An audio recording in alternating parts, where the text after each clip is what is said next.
बहुत सारे बच्चे ऐसे हैं जिन्होंने हमें बताया कि मैम आपके जो इम्पोर्टेंट क्वेश्चंस है ना वो तो हर बार दिखाई देते हैं, लेकिन हमें थोड़ी सी दिक्कत ये हो जाती है कि उस क्वेश्चंस को हमें ढूंढना पड़ता है, मतलब उन क्वेश्चंस के जो आंसर्स हैं वो हमें ढूंढने पड़ते हैं। सो मैंने सोचा कि क्यों ना आप लोगों के लिए कुछ ऐसा लेकर आया जाए जिससे आपका काम और आसान हो जाए। सो हमने इंपॉर्टेंट क्वेश्चंस के भी जो भी हैं उसको हमने सॉल्व पीडीएफ रेडी कर दिया है, और वो भी 95 प्लस जो स्कोर करना चाहते हैं ना, जो चाहते हैं भाई एक दो दिन ये पीडीएफ पढ़े और उनको पूरा पैटर्न पता लग जाए कि किस तरीके से आपको आंसर अटेम्प्ट करना है। इजी लैंग्वेज है, यानी कि आपको एग्जाम ओरिएंटेड है, फ्लो चार्ट्स बने हुए हैं इसके अंदर, पॉइंट वाइज दिया हुआ है, आपको कुछ मेहनत करने की जरूरत नहीं है, सिर्फ और सिर्फ आपको ये पीडीएफ खरीदना है और उसके बाद आपका काम बिल्कुल आसान है। 95 प्लस स्कोर करना चाहते हो तो जल्दी से जल्दी दिए गए नंबर पे कांटेक्ट कर सकते हो, और आपको सैंपल्स भी पहले दिखा दिए जाएंगे कि किस तरीके से आपका जो ये इंपॉर्टेंट क्वेश्चन की जो सीरीज है वो रहने वाली है। सो जल्दी से जल्दी, लिमिटेड पीरियड ऑफर है जो कि कम प्राइस में अभी हम लोग प्रोवाइड कर रहे हैं, सो जल्दी से जल्दी इस ऑफर को ग्रैब करो। Thank hello everyone, welcome to our channel Nanak education point. Myself Heena Takkar, और आज हम बात करने वाले हैं फाइनेंशियल अकाउंटिंग के मोस्ट इंपॉर्टेंट क्वेश्चंस के बारे में जो कि हमारे एग्जाम्स के अंदर दिखाई दे सकते हैं।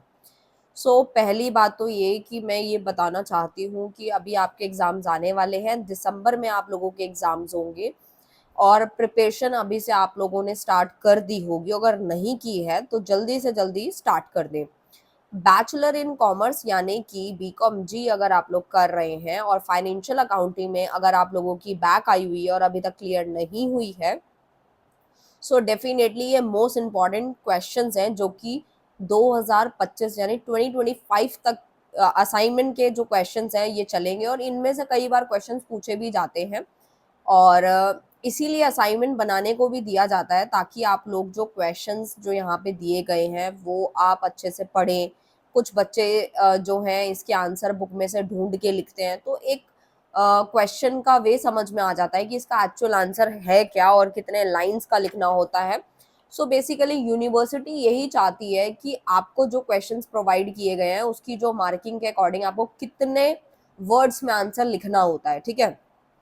आज मैं वो भी डिस्कशन करूंगी आप लोगों से, और एग्जाम की तैयारियां स्टार्ट हो चुकी होंगी। जिन्होंने अभी तक स्टार्ट नहीं करी प्लीज जल्दी से जल्दी स्टार्ट कर दें, और पूरा फाइनेंशियल अकाउंटिंग का सिलेबस अपलोडेड है, आप जाके देख सकते हैं। इंपॉर्टेंट क्वेश्चंस भी अपलोडेड है, और जो कि दिसंबर वाले बच्चे हैं उनके लिए एक वीडियो आ जाएगा जो कि अलग अलग सब्जेक्ट का होगा, जिसका कोड BCOC 131 132 133 सबके इंपॉर्टेंट क्वेश्चंस आ जाएंगे, वो जरूर से जरूर करने हैं। साथ ही साथ हम लोग जो है बात करेंगे, मैक्सिमम मार्क्स इसके वही 100 रहते हैं, जैसे आपका 100 नंबर का पेपर आता है वैसा ही ये होता है, बस मार्किंग स्कीम का थोड़ा सा फर्क पड़ जाता है।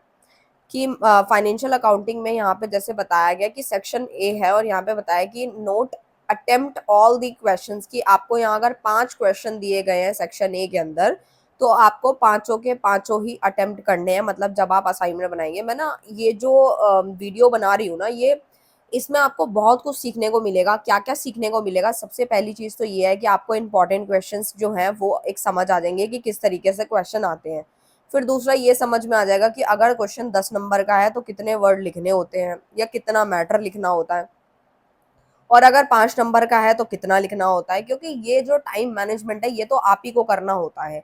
भले ही आप कितने भी चैनल फॉलो कर लें, लेकिन मैनेजमेंट तो आपको ही करना होगा कि आपको एक क्वेश्चन पे कितना टाइम देना है, और क्वेश्चन नहीं आता तो स्किप करना है नहीं करना, या फिर किसको कितना टाइम देना है, वो सब आपके हाथ ही में होता है। क्योंकि पेपर जब आप कर रहे होते हो तो उसका जो आउटपुट होता है वो आप ही के हाथ में होता है, ठीक है। हम यहाँ पे आप लोगों को गाइड कर रहे हैं कि सबसे पहले यहाँ सेक्शन ए के अंदर अटेम्प्ट करने हैं सारे क्वेश्चन, और हर एक क्वेश्चन 10 मार्क्स का है। पहला क्वेश्चन जो है, आपको क्वेश्चन को हमेशा पढ़ना है। मैं आपको ऐसी चीज़ें बताने वाली हूँ कुछ। होता क्या है कि जब भी हम इम्पोर्टेंट क्वेश्चन की बातें करते हैं तो हम देखते हैं कि हमें इम्पोर्टेंट क्वेश्चन जब कोई 5 क्वेश्चंस देता है ना, चाहे वो वटेवर कोई भी हो, तो 5 क्वेश्चन जब दिए जाते हैं तो हम कहते हैं 5 में से क्वेश्चन आएगा, तो ऐसी संभावना कभी भी नहीं होती, कभी भी, ठीक है। अब बात यहाँ पे ये आती है कि जो हमारे जो मेन क्वेश्चंस हैं वो यूनिवर्सिटी किस तरीके से सेट करती है, तो ये भी मैं बताती हूँ आप लोगों को। तो क्वेश्चन जो सेट होता है वो इस तरीके से मॉडिफाई होता है कि बच्चे को जो पूरा सेमेस्टर है, या पहले पूरे साल में पेपर हुआ करता था, तो पूरी बुक का जो मेन पार्ट है, जो इम्पोर्टेंट पार्ट है, वो सारा शॉर्ट फॉर्म में या आपके लॉन्ग क्वेश्चन में, या फिर एक क्वेश्चन में 3 क्वेश्चन पूछ लेना, 2 क्वेश्चन पूछ लेना, मतलब यूनिवर्सिटी पूरी बुक को एक ही पेपर में कंप्लीट करेगी, तो ये मत सोचना सिर्फ 5 क्वेश्चन से बात बन जाएगी, तो बिल्कुल नहीं बनने वाली। ठीक है, तो मैं वो भी समझा रही हूँ क्योंकि मैं यहाँ पे क्लियर कट चीजें बताने वाली हूँ, कुछ भी आपको ये नहीं है कि बोल दिया मैंने हाँ 4 क्वेश्चन रट लिए चले गए पास हो गए, नहीं ऐसा नहीं होता। जैसे यहाँ पहला क्वेश्चन दिया गया, explain the objective of accounting and briefly describe the qualitative characteristic of the accounting information. सबसे पहली बात तो यहाँ पे ये आती है कि क्वेश्चन को ढंग से पढ़ना होता है, ये भी देखा जाता है कि क्वेश्चन में क्या क्या पूछा गया। साथ ही में हमें ये देखना होता है कि अनदर नेम हमें पता होना चाहिए, कि वो अनदर टाइप भी पता होना चाहिए कि क्वेश्चन किस तरीके से पूछा जा सकता है। करेक्टरिस्टिक के 2-3 नाम आपको पता होने चाहिए, मेरिट के और क्या नाम हो सकते हैं, ऑब्जेक्टिव के और क्या नाम हो सकते हैं, ये सब पता होने चाहिए। पॉइंट्स पूरे आपको पॉइंट टू पॉइंट आने चाहिए। ठीक है, असाइनमेंट में तो आपको करना क्या होता है, जैसे यहाँ 10 नंबर का लिखा हुआ है, आप फटाफट से कोई किताब खोलेंगे, नहीं तो आप चैट जीपीटी पे जाएंगे, नहीं तो गूगल पे जाएंगे और वहां से आप लिख लेंगे। पर आपको कोशिश यही करनी होती है जब भी आप असाइनमेंट बनाते हो, वैसे तो अब टाइमिंग आ ही गया है और आप सबमिट भी कर चुके होंगे, ठीक है, लेकिन मैं आपको एक चीज बता रही हूँ, और जिन्होंने नहीं किया वो कर दें अभी। बट मैं आपको एक चीज बता दूं कि अगर आप असाइनमेंट खुद बनाते हो ना, तो उसका आउटपुट आपको तभी मिलेगा अच्छे से जब आप इसके आंसर खुद ब खुद ढूंढोगे, अगर आपके पास टाइम है तो। ठीक है, अगर आप इसका आंसर खुद ढूंढोगे बुक में से पढ़ के, तो आपको बहुत कुछ सीखने का मिलेगा और वही क्वेश्चन आपके माइंड में सेट भी हो जाते हैं, तो ये बहुत बेनिफिट होता है। ठीक है, क्वेश्चन नंबर 2 यहाँ पूछा है, what do you mean by principle of double entry. Double entry से आप क्या समझते हैं? अब आप देखो, यहाँ पे साफ साफ 2 क्वेश्चन है कि आपको यहाँ पे डबल एंट्री जो है उसके बारे में बताना है, और give the rules of debit and credit with suitable example. अब हम सोचेंगे ये तो सेकंड क्वेश्चन था, लेकिन इसमें इसने 2 चीजें पूछ ली हैं जो कि यहाँ 10 नंबर का है। तो हम, ऐसा नहीं है कि पेपर में भी हम ये गलती करते हैं, कई बार हम अक्सर गलती करते हैं और इन्हीं गलतियों की वजह से बहुत सारे बच्चों की बैक आती है, और सबसे ज्यादा बैक आती है बिजनेस लॉ के अंदर और बिजनेस ऑर्गेनाइजेशन के अंदर। क्यों आती है? रीजन ही यही है कि एक क्वेश्चन के अंदर 3 चीजें पूछी, 2 चीजें पूछी, हमें तो दूसरी वाली आती नहीं और हमने ध्यान भी नहीं दिया। हमने सोचा कि नहीं आती, छोड़ो, पहले वाले को 4 पेज में भर दो। ऐसा बिल्कुल नहीं होने वाला, क्योंकि जब एग्जामिनर चेक करता है वो बहुत स्मार्ट होता है, और वो हर एक क्वेश्चन, जो एक क्वेश्चन के अंदर 3 आंसर पूछेंगे तो उनके की पॉइंट्स वहां अवेलेबल होने चाहिए। ये इतनी बारीकी से चीजें मैं बता रही हूँ ना, अगर आप ये सारे पॉइंट सुनते हो ना, एक एक, बहुत सारे बच्चे तो मुझे इतना मतलब अच्छा लगता है दिल से, मतलब एक एक वर्ड सुनते हैं वो और उनके मन में कोई डाउट नहीं रहता, और वो कमेंट करते हैं, ठीक है, बट मुझे मैसेज करते हैं व्हाट्सएप पे कि मैम आपकी एक छोटी से छोटी बात भी हम सुनते हैं, स्किप नहीं करते। और मैम हर एक चीज बहुत काम आती है जब हम एग्जाम देते हैं, तो मुझे बहुत अच्छा लगता है कि जो एक एक चीज सुनता है ना, और वो कहीं ना कहीं एग्जाम में उसको बहुत बेनिफिट मिलता है। और ऐसे बच्चे भी मैंने देखे, अभी रिसेंटली मैंने व्हाट्सएप पे खुद ही मैसेज करते मैम नोट्स लिए थे, और आपकी वीडियोस को पूरा फॉलो करते हैं हम लोग, एक एक चीज हम लोग पूरा अपडेट रहते हैं हर जगह पे, टेलीग्राम, इंस्टा, मतलब बहुत सारे कमेंट्स आते हैं मुझे, कमेंट्स भी इनफैक्ट, मतलब व्हाट्सएप पे ज्यादातर मैसेज करते हैं, तो बताते हैं कि मैम बहुत काम आता है। तो मुझे बहुत अच्छा लगता है कि कुछ बच्चे तो ऐसे भी हैं जो मतलब एक एक बात सुनते हैं, मतलब सीरियसली फिर लगता है कि हाँ मेहनत सफल हो रही है।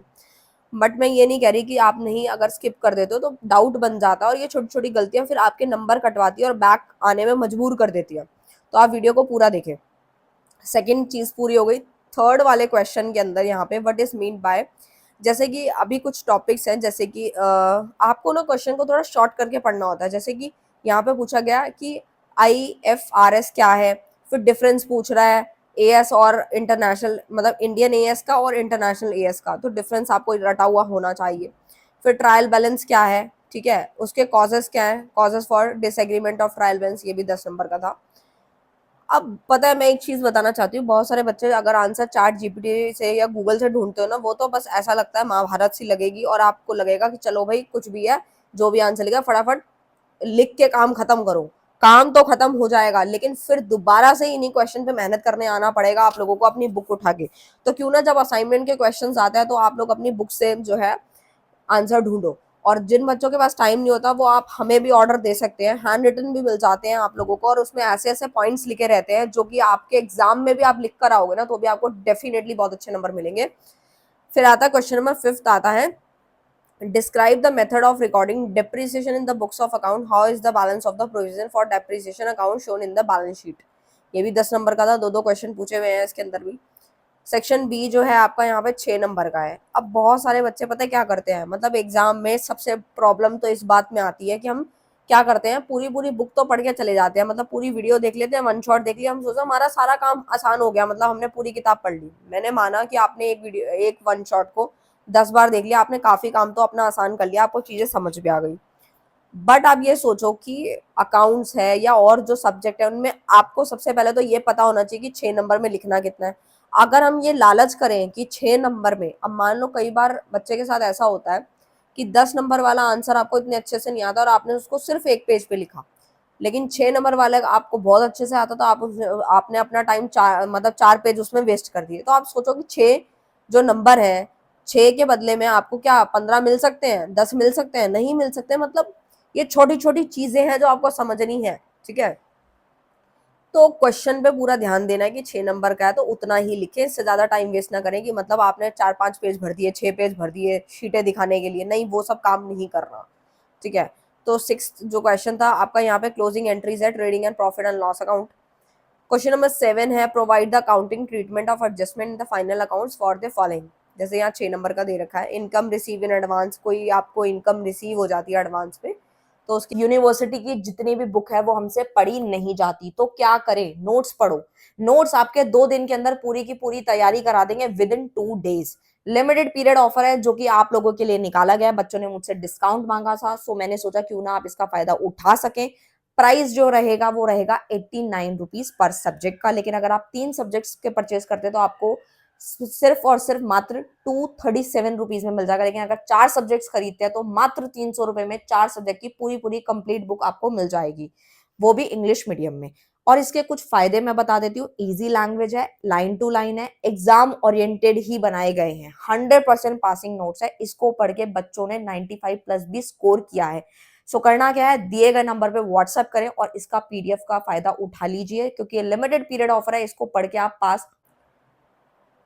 एक इंफॉर्मेशन है जो आप लोगों के साथ शेयर होने जा रही है कि फाइनेंशियल अकाउंटिंग के जो मोस्ट इंपॉर्टेंट क्वेश्चंस हैं विद आंसर्स का जो पीडीएफ है, बहुत ही रीजनेबल प्राइस पे हमने रेडी कर दिया है। जिन भी बच्चों को चाहिए तो वो जो है व्हाट्सएप करके ले सकते हैं, कोई दिक्कत नहीं है। और उसके अंदर फ्लो चार्ट्स बने हुए हैं, आंसर कितना लिखना है, किस हिसाब से लिखना है, सब कुछ मेंशन है। आपको आंसर ढूंढने की जरूरत नहीं है, जैसे कि आपको स्टार्टिंग में बताया, तो लेना चाहो तो आप ले सकते हो।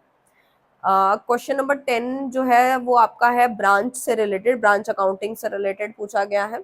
तो इस तरीके से अलग अलग टॉपिक से वो पूछते हैं, और ये आपका 10 नंबर का है। फिर से सेक्शन जो सी है, और जो भी असाइनमेंट्स बनाते हैं थोड़ा इन चीज पे भी ध्यान दे कि नहीं भाई 6 मार्क्स का पहले आ गया उसके बाद अब कम होता जाएगा। तो इस चीज पे भी गलतियां बहुत बच्चों की मैंने देखी हैं कि 6 के बाद जो है हम सोचते हैं 5, 3, 4, 2 पे जाएगा, लेकिन ये 10 नंबर फिर आ गया है तो आपको मैटर फिर बढ़ाना पड़ेगा। तो क्वेश्चन नंबर 11 जो है वो आपका briefly explain various method of recording the joint venture transaction without maintaining separate set of books.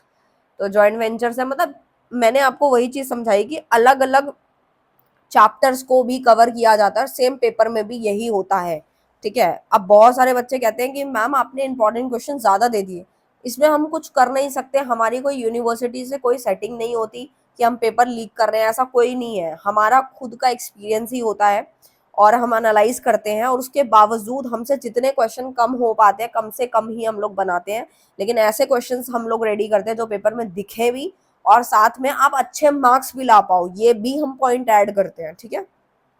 Question number 12 जो है right short note on following. Short note आया है लेजर क्रिएशन और क्रिएटिंग इनवॉइसेस का। शॉर्ट नोट का हम कुछ भी नहीं बोल सकते, कभी कभी सेम आ जाता है और मोस्टली तो अलग ही आता है। तो शॉर्ट नोट तो आप ये मत सोच के जाना कि आपने 2 क्वेश्चन रट लिए और चलो भाई शॉर्ट नोट हो गए, नहीं, आपको वन शॉट और पूरी किताब का ज्ञान होना चाहिए तो आप शॉर्ट नोट अच्छे से कर पाओगे, ठीक है। हर एक पार्ट की बात कर रही हूँ मैं, ठीक है। सो मैंने आपको हर एक तरह की इंफॉर्मेशन, डाउट सब क्लियर करे, क्वेश्चन का कॉन्सेप्ट बताया। अब जो है आपको पढ़ाई स्टार्ट कर देनी है, कोई भी डाउट आता है आप कमेंट करें। और फाइनेंशियल अकाउंटिंग के लिए जो प्रैक्टिस के जो क्वेश्चन है प्रैक्टिकल वाले, वो टेलीग्राम पे ऑलरेडी अपलोडेड है, वहां से जाके आप प्रैक्टिस कर सकते हैं। वो प्रीवियस क्वेश्चन पेपर है जो हमने अपलोड कर गए। नोट्स चाहिए तो दिए गए नंबर पे आप कॉन्टेक्ट कर सकते हैं। मिलते हैं नेक्स्ट वीडियो में नेक्स्ट टॉपिक के साथ, तब तक के लिए bye bye, thank you so much.